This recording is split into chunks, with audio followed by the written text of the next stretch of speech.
देखो यार, ये बात तो हम सभी लोगों को मालूम है कि विल ऑस्प्रे एईडब्ल्यू कंपनी को ज्वाइन कर चुके हैं। बट गाइस, यहाँ पर ऑस्प्रे का एईडब्ल्यू कॉन्ट्रैक्ट कितने साल का है, इसको लेकर काफी बड़ा खुलासा हो चुका है। एईडब्ल्यू वर्ल्ड चैंपियन एमजेएफ के इंजर्ड होने के बाद एईडब्ल्यू का एक और बड़ा सुपरस्टार इंजर्ड हो चुका है। सीएम पंक के डब्ल्यूडब्ल्यू पर रिटर्न सिचुएशन को लेकर बैक स्टेज से एक और बड़ी अपडेट आ रही है। एईडब्ल्यू में विल ऑस्प्रे के ड्रीम मैचेस को लेकर विल ऑस्प्रे ने काफी बड़ा खुलासा कर दिया है। एईडब्ल्यू के फुल गियर पर डार्बी एलन के रसल करने के बाद अब डार्बी एलन एईडब्ल्यू को लीव करने वाले गए। तो गाइज, वहीं टीएनए के ब्रांड न्यू टीवी टैपिंग को लेकर टीएनए यहां पर बहुत ही बड़ा चेंज करने वाली गए। तो गाइज, चलिए बिना किसी देरी के शुरू करते हैं इस वीडियो को। और गाइज, सबसे पहले बात करेंगे सीएम पंक की। वलगार बात करें यहां पर सीएम पंक की, तो गाइज ये बात तो हम सभी लोगों को मालूम है, अब से मात्र 2 दिनों के अंदर डब्ल्यूडब्ल्यूई का survivor series pay per view live जाने वाला है। और क्योंकि डब्ल्यूडब्ल्यूई का survivor series pay per view Chicago में हो रहा है, तो गाइज इस चीज को लेकर तगड़ी रूमर चल रही है कि शिकागो में सीएम पंक के होम टाउन के ऊपर सीएम पंक डब्ल्यूडब्ल्यूई के ऊपर उनका रिटर्न करेंगे। बट गाइज, यही पंक और डब्ल्यूडब्ल्यूई के लेटेस्ट टॉक को लेकर फाइटफुल की तरफ से बहुत बड़ी अपडेट आ चुकी है, जहां पर फाइटफुल सेलेक्ट ने इस चीज को कंफर्म किया है कि डब्ल्यूडब्ल्यूई कंपनी ओरिजिनली डब्ल्यूडब्ल्यूई के सर्वाइवर सीरीज के वॉर गेम के ऊपर रेंडी ऑटम का रिटर्न सरप्राइज तरीके पर कराने वाली थी। बट गाइज, डब्ल्यूडब्ल्यूई को यह बात बढ़िया से मालूम है कि अगर यहां पर डब्ल्यूडब्ल्यूई कंपनी रेंडी ऑटम के नेम को पहले से अनाउंस नहीं करती, तो गाइज काफी सारे फैंस ये मान लेते कि पॉसिबली सीएम पंक सरप्राइज एंट्रेंट होने वाले गए। और बेसिकली सीएम पंक के रूमर्स को हटाने के लिए ही डब्ल्यूडब्ल्यूई कंपनी ने ना चाहते हुए भी रेंडी का नाम पहले ही अनाउंस कर दिया है। और guys, basically WWE company fans को ये बताना चाहती है कि कोई किसी को भी सीएम पंक को एक्सपेक्ट करने की जरूरत नहीं है। और गाइज, फाइटफुल सेलेक्ट का भी यही कहना है कि डब्ल्यूडब्ल्यूई और सीएम पंक के बीच में इस समय पंक के रिटर्न को लेकर कोई भी बातें नहीं हो रही है। और गाइज, अब यहां पर ऐसा लग रहा है कि सीएम पंक डब्ल्यूडब्ल्यूई के सर्वाइवर सीरीज पर रिटर्न नहीं करेंगे।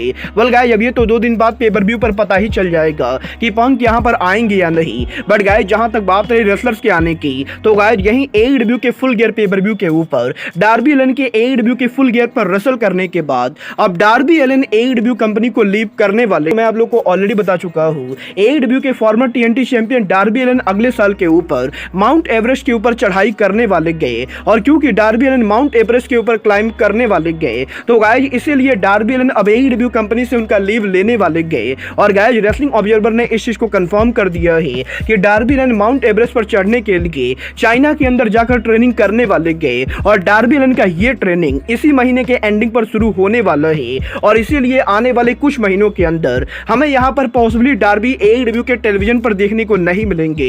वेल गाइज, देखना बहुत ही दिलचस्प होने वाला है कि डार्बी एलन एईडब्ल्यू कंपनी से कब तक गायब रहते गए। बट गाइज, चलिए फिलहाल आगे बढ़ते और बात करते हैं बुलेट क्लब गोल्ड के मेंबर जूस रॉबिन्सन की। वलगार बात करें यहां पर जूस रॉबिन्सन की, तो गाइस ये चीज तो हम सभी लोगों ने देखी। एईडब्ल्यू के फुल गियर पेपर व्यू के मेन इवेंट के ऊपर जे वाइट और एमजेएफ के मैच में गन क्लब की इंटरफेरेंस तो हुई थी, बट गाइस जूस रॉबिन्सन हमें पेपर व्यू पर देखने को नहीं मिले थे। और गाइस, यही जूस रॉबिन्सन के पेपर व्यू पर अपीयर ना होने के बाद पीडब्ल्यूआई इनसाइडर ने इस चीज को कंफर्म कर दिया है कि जूस रॉबिन्सन को यहां पर सीरियस इंजरी हो चुकी है। और जूस रॉबिन्सन की ये इंजरी कोई एरी गैरी इंजरी ना होके बल्कि बैक इंजरी गए। और गाइस, पॉसिबली रॉबिन्सन के इस इंजरी की वजह से जूस रॉबिन्सन को यहां पर सर्जरी करानी पड़ेगी। और क्योंकि यहां पर रॉबिन्सन अब सर्जरी कराएंगे, तो गाइस कम से कम 2 से 3 महीनों के लिए एईडब्ल्यू के अंदर हमें जूस रॉबिन्सन देखने को नहीं मिलेंगे। वेल गाइस, देखना बहुत ही दिलचस्प है कि जूस रॉबिन्सन की इस इंजरी की वजह से बुलेट क्लब गोल्ड के अंदर क्या चेंजेस आते गए। बट गाइस, चलिए फिलहाल आगे बढ़ करते हैं अमेरिका की तीसरी सबसे बड़ी wrestling company TNA एकेए impact wrestling की। वेल गाइस, ये बात तो मैंने आप लोग को ऑलरेडी बताई है। 13 जनवरी को टीएनए के पहले Hard to Kill pay per view के बाद टीएनए यहां पर 19 जनवरी और 20 जनवरी के ऊपर ओसेला पार्क हेरिटेज सेंटर में उनका शो करने वाली गए। और गाइस, जैसा कि मैंने आपको पहले भी बताया है कि टीएनए यहां पर 19 और 20 जनवरी को जो टीवी टैपिंग करने वाली गए, वो टीवी टैपिंग किसी छोटे मोटे अरीना में ना होके बल्कि ओसेला हेरिटेज पार्क में होने वाला है, जिसकी कैपेसिटी करीबन 11,000 के बराबर है। और गाइस, काफी सारे लोग इस चीज को लेकर कंफ्यूज थे कि टीएनए ने इतने बड़े अरीना क्यों बुक किया है।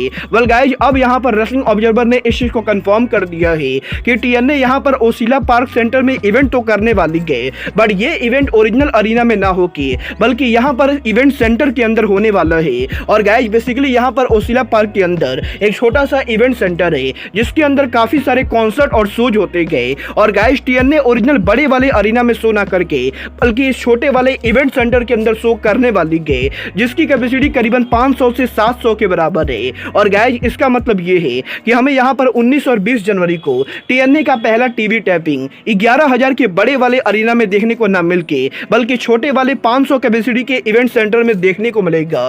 वेल गाइज मैं भी इस चीज को देखकर काफी ज्यादा कंफ्यूज था कि TNA यहाँ पर अरीना क्यों बुक कर रही गए। बट गाइज चलिए फिलहाल आगे बढ़ते और बात करते हैं AEW के न्यूएस्ट साइनिंग विल ऑस्प्रे की।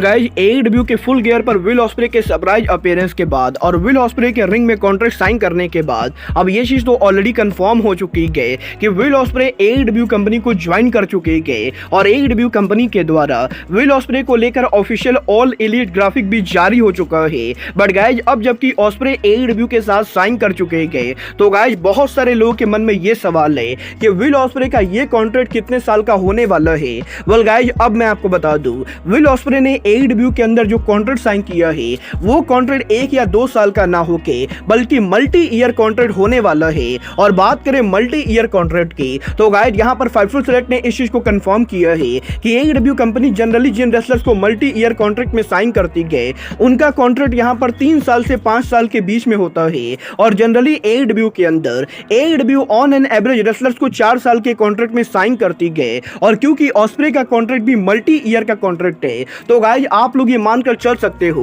कि कम से कम आने वाले 3 सालों तक विल ऑस्प्रे AEW के अंदर काम करने वाले गए और हो सकता है 5 सालों तक AEW के अंदर ऑस्प्रे आपको देखने को मिलेंगे।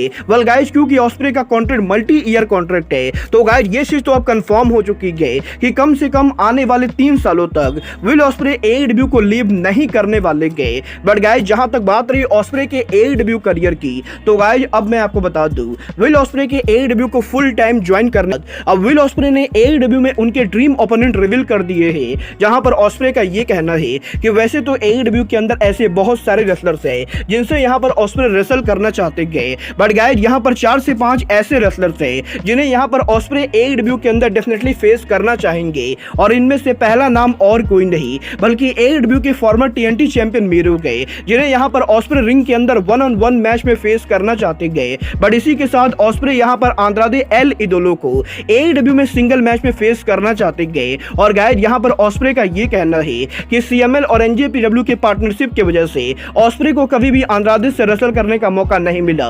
बट गाइड अब यहां पर AEW के अंदर ऑस्प्रे आंद्रादे से रेसल करना चाहेंगे। और गाइड यहां पर आंद्रादे और मीरू जैसे रेसलर्स के अलावा विल ऑस्प्रे डेफिनेटली यहां पर केनी ओमेगा के साथ एक और मैच रेसल करना चाहेंगे। और अगले साल वेम्बले स्टेडियम में ऑल इन के ऊपर विल ऑस्प्रे AEW के वर्ल्ड चैंपियन MJF को भी फेस करना चाहते गए। बट गाइड यहाँ पर एक और ऐसा रेसलर है जिसे यहाँ पर ऑस्प्रे लंबे टाइम से जानते गए बट ऑस्प्रे को कभी भी इस रेसलर से लड़ने का मौका नहीं मिला।